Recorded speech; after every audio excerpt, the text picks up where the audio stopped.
Hello అందరికీ నమస్తే welcome to our Gopishwar circle. So friends, మన ఛానల్ ని మొదటిసారిగా చూస్తున్నట్లయితే సబ్స్క్రైబ్ చేసుకోండి, అదే విధంగా లైక్ చేయండి. ఒకవేళ మీకు అథమెటిక్ గానీ రీజనింగ్ గానీ ఆన్లైన్ క్లాసెస్ కావాలనుకుంటే మన గోపిశ్వర్ సర్కిల్ యాప్ ని గూగుల్ ప్లే స్టోర్ నుండి డౌన్లోడ్ చేసుకొని మీరు క్లాసెస్ వినవచ్చు.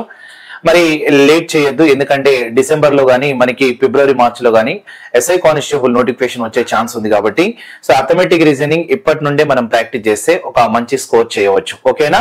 మరి మనకి ఇక్కడ సో ఒక important concept, so logical question లాగే అనుకోండి. మనం దీన్ని ఏ విధంగా మనం షార్ట్ వే లో ఆలోచించవచ్చు అనేది ఒక కాన్సెప్ట్ చూద్దాం. Right, find the value of 1 + 2 + 3 + 4 + 5 + so on + 96 + 97 + 98 + 97 + 96 + so on + 4 + 3 + 2 + 1. So ఈ వాల్యూని మనకి ఏమంటున్నాడంటే టోటల్ సమ్ చేయమంటున్నాడు. సో టోటల్ సమ్ చేయాలి అని అంటే ఒక్కసారి చూద్దాం. మనం ఇదంతా యాడ్ చేసుకుంటూ ఉంటామా? ఉండలేము. రైట్, ఒకవేళ ఇంకో కాన్సెప్ట్ నువ్వు ఆలోచించాల్సి వస్తే, సో ఇక్కడ మనకి ఇచ్చింది ఏంటి అని అంటే 1 to ఇచ్చిండు. 1 to ఎక్కడి వరకు ఇచ్చిండు? 97. సో 1 to 97, అలాగే మళ్ళీ 97 నుండి ఎక్కడి వరకు ఇచ్చిండు? సో 1. అంటే సో ఇక్కడ సమ్ ఆఫ్ నేచురల్ నంబర్సే కదా, 1 2 3 4 5 సో on అలా 97. So some of natural numbers, some of natural numbers అన్నప్పుడు ఏం రాసుకోవచ్చు? సమ్ తీసుకోవాల్సి వస్తే ఏం రాసుకోవచ్చు? ఇక్కడ n × n + 1 బై ఏం రాసుకోవచ్చు? 2. అంటే n × n + 1/2 అనేది సమ్ ఆఫ్ నేచురల్ నంబర్స్, సహసంఖ్యల మొత్తం తీసుకుంటాం. అంటే ఇక్కడ n వాల్యూ నువ్వు ఏం అప్లై చేస్తావు? n = 97 అప్లై చేస్తావు. మరి అక్కడ కూడా అదే వాల్యూ కాబట్టి సో ఇక్కడ కూడా మనం ఏం చేయొచ్చు? సమ్ = ఏం రాసుకోవచ్చు? n × n + 1 ఏం రాసుకోవచ్చు? 2. అది సమ్ ఆఫ్ నేచురల్ నంబర్స్ కి మనం తీసుకుంటాం. మరి ఇక్కడ n వాల్యూ మళ్ళీ సేమ్, ఇక్కడ కూడా మనం ఏం రాసుకోవచ్చు? 97 తీసుకోవచ్చు. ఎందుకంటే సో n నంబర్స్ ఎంత అంటే 97. అప్పుడు సో ఇక్కడ ఒక వాల్యూ మనం అంటే ఫైండ్ అవుట్ చేసి దాన్ని ఇంటూ 2 చేస్తే అప్పుడు మనకి 1 to 97 అలాగే 97 to 1 అనేది మనకి సమ్ వాల్యూ టోటల్ వచ్చిన తర్వాత మళ్ళీ ప్లస్ అడిషనల్ గా 98 యాడ్ చేస్తే ఆన్సర్ అయిపోతుంది. బట్ ఇది కాకుండా మనం షార్ట్ కట్ ఏం చేయొచ్చు అంటే, రైట్, నేను షార్ట్ కట్ అప్లై చేసేది బాగా అర్థం చేసుకోండి. ఫర్ ఎగ్జాంపుల్ నేను ఏమంటున్నా అంటే ఇంత పెద్ద వాల్యూ అవసరం లేదు. అంటే 1 to 98 మళ్ళీ 98 to 1 అలా రివర్స్ వెళ్ళింది కదా.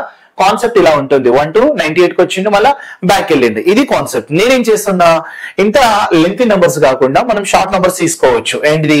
సో 1 + 2 + 3 సో 2 + 1 అనేది నేను తీసుకుంటున్నాండి. మరి ఇప్పుడు నేను 1 to 3 వరకు తీసుకున్నా, అలాగే మళ్ళా 2 మళ్ళీ 1 అనేది బ్యాక్ వచ్చేసిన. అంటే 1 to 3 మళ్ళీ 3 to 1 అట్లా బ్యాక్ వచ్చేసిన. ఇప్పుడు ఒకవేళ నేను సమ్ చేశాను అనుకోండి, 1 to ఎంత ఇక్కడ? సో 3 అవుతుంది. ఇక్కడ 2 1 ఎంత? 3 అవుతుంది. 3 3 3 అంటే టోటల్ వాల్యూ ఎంత అవుతుంది? 9 అవుతుంది. టోటల్ వాల్యూ ఎంత అవుతుంది? 9. ఈ 9 అనే వాల్యూ దేనికి ఈక్వల్ అంటే సో సెంటర్ నంబర్ కి ఈక్వల్ అవుతుంది. సెంటర్ నంబర్ కి ఏమవుతారంటే ఈక్వల్ అవుతుంది. ఎప్పుడైనా సో టోటల్ సమ్ చేస్తే నాకు ఏమవుతుంది అని అంటే 9 వస్తుంది. ఆ 9 అనేది సో హైయెస్ట్ వాల్యూ ఏదైతే ఉందో ఆ హైయెస్ట్ వాల్యూ యొక్క స్క్వేర్ అని చెప్తాం అన్నట్టు. ఓకే, మరి ఇక్కడ కూడా మనం ఏం చేస్తామంటే హైయెస్ట్ వాల్యూ ఏం రాసుకోవచ్చు అంటే ఇదే కదా highest value. Highest value 98 square రాసుకోవచ్చు. మరి 98 స్క్వేర్ నీకు వస్తుందా? రాదు. అది కూడా రాదు కాబట్టి మనం a + b whole square concept లో స్క్వేర్ కూడా అనుకోవచ్చు. చూడండి, సో 8 స్క్వేర్ ఎంత అంటే 64, 9 స్క్వేర్ ఎంత అంటే 81. అలాగే సో a² b² రాసినట్టు, a² b² రాసినట్టు మళ్ళీ 2ab చేస్తాం కదా.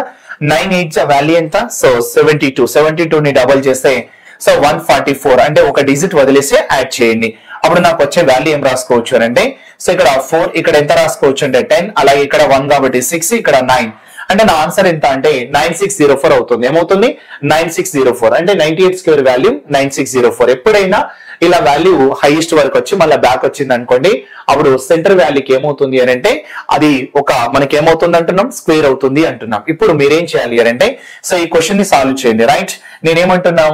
Find the value of 1 + 2 + 3 + 4 + 5 + so on + 78 + 79 + 78 + so on +4 + 4 3 + 2 + 1 అలా వచ్చింది కదా. సో దీని యొక్క ఆన్సర్ అనేది నాకు కామెంట్ రూపంలో మీరు తెలియజేయండి. సో ఇక్కడ ఖచ్చితంగా ఇలాంటి కాన్సెప్ట్ అనేది ఉపయోగపడుతుంది. సో దీనికంటే ఇంకా మనం డిఫరెంట్ కాన్సెప్ట్ కూడా నేను ఎక్స్ప్లెయిన్ చేస్తా.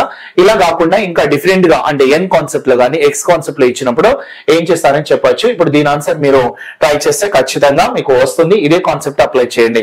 ఎప్పుడైనా మనకి ఇలాంటి నంబర్స్ రానప్పుడు ఇలా మనకి స్మాల్ నంబర్స్ అంటే తక్కువ నంబర్స్ వరకు తీసుకొని సాల్వ్ చేసి అందులో అప్లై చేయొచ్చు. ఓకేనా? మరి ఇలాగే అప్లై చేయండి. సో నాకు కామెంట్ చేయండి. Thank you.